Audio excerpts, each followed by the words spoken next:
अल्लाह का नाम लेकर जो बड़ा मेहरबान निहायत रहम वाला है। नून अलम की और जो कुछ लिखने वाले लिखते हैं उसकी कसम कि ऐ पैगंबर सल्लल्लाहु अलैहि वसल्लम, तुम अपने परवरदिगार के फजल से दीवाने नहीं हो और बेशक तुम्हारे लिए बेइंतहा अजर है और यकीनन तुम अखलाक के आला मर्तबे पर हो। सो अनकरीब तुम भी देख लोगे और ये काफिर भी देख लेंगे कि तुम में से कौन दीवाना है। तहकीक तुम्हारा परवरदिगार उसको भी खूब जानता है जो उसके रास्ते से भटक गया और उनको भी खूब जानता है जो सीधे रास्ते पर चल रहे हैं। तो तुम झुटलाने वालों का कहा न मानना। ये लोग चाहते हैं कि तुम नरमी इख्तियार करो तो ये भी नरम हो जाएं और किसी ऐसे शख्स के कहे में ना आ जाना जो बहुत कस्में खाने वाला है, जलील है, शरारत से इशारे करने वाला, लगाई बुझाई करने वाला, माल देने में बड़ा बखील, हद से बढ़ा हुआ बदकार, सख्त खू और इसके अलावा बदजात है।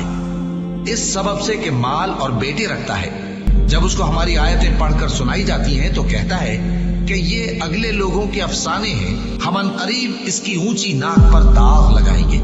हमने इन लोगों की उसी तरह आजमाइश की है जिस तरह बाग वालों की आजमाइश की थी जब उन्होंने कस्में खा खा कर कहा कि सुबह होते होते हम उसका मेवा तोड़ लेंगे और इंशाअल्लाह ना कहा। सो वो अभी सो ही रहे थे कि तुम्हारे परवरदिगार की तरफ से रातों रात उस पर एक आफत फिर गई, तो वो ऐसा हो गया जैसे कटी हुई खेती।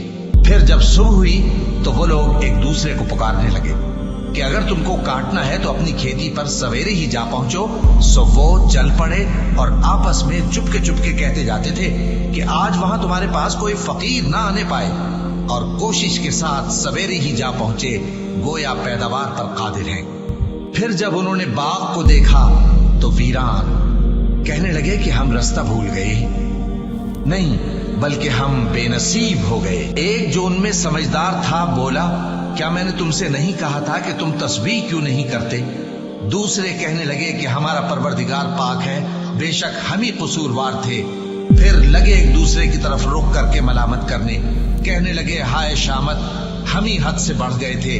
उम्मीद है कि हमारा परवरदिगार इसके बदले में हमें इससे बेहतर बाग इनायत करे। हम अपने परवरदिगार की तरफ रुजू करते हैं। देखो अजाब यूं होता है और आखिरत का अजाब सबसे बढ़कर होगा। काश ये लोग जानते होते। परहेजगारों के लिए उनके परवरदिगार के यहाँ नेमत के बाग हैं। क्या हम फर्माबरदारों को नाफरमानों की तरह नेमतों से महरूम कर देंगे? तुम्हें क्या हो गया है? कैसी तजवीजें करते हो? क्या तुम्हारे पास कोई किताब है जिसमें ये बात पढ़ते हो कि जो चीज तुम पसंद करोगे वो तुमको जरूर मिलेगी? या तुमने हमसे कस्में ले रखी हैं जो क़यामत के दिन तक चली जाएंगी कि जो कुछ तुम तय कर लोगे वो तुम्हारा होगा? इनसे पूछो कि इनमें से कौन इसका जिम्मा लेता है। क्या इस कौल में इनके कुछ शरीक हैं? अगर ये सच्चे हैं तो अपने शरीकों को ले आएं। जिस दिन पिंडली से कपड़ा उठा दिया जाएगा और कुफ्फार सजदे के लिए बुलाए जाएंगे, फिर वो सजदा न कर सकेंगे। उनकी आंखें झुकी हुई होंगी और उन पर जिल्लत छा रही होगी, हालांकि पहले उस वक्त सजदे के लिए बुलाए जाते थे जबकि वो सही और सालिम थे। सो मुझको इस कलाम के झुटलाने वालों से समझ लेने दो। हम इनको आहिस्ता आहिस्ता ऐसे तरीक से पकड़ेंगे कि इनको खबर भी ना होगी, और मैं इनको मोहलत दिए जाता हूँ, मेरा दांव बड़ा मजबूत है। ए नबी, क्या तुम इनसे कुछ मुआवजा मांगते हो कि इन पर तावान का बोझ पड़ रहा है, या इनके पास गैब की खबर है कि उसे लिखते जाते हैं? सो अपने परवरदिगार के फैसले का इंतजार किए रहो और मछली का लुकमा होने वाले यूनुस की तरह न होना कि उन्होंने अपने रब को पुकारा जबकि वो दिल ही दिल में घुट रहे थे। अगर उनके परवरदिगार की मेहरबानी उनको न संभाल लेती तो वो चटियल मैदान में डाल दिए जाते मजमूम हालत में। फिर उनके परवरदिगार ने उनको बरगुजीदा करके नेकूकारों में शामिल कर लिया। और काफिर जब ये नसीहत की किताब सुनते हैं तो यूं लगते हैं कि तुमको अपनी निगाहों से फिसला देंगे और कहते हैं कि ये तो दीवाना है। और लोगों, ये कुरान तमाम जहानों के लिए नसीहत है।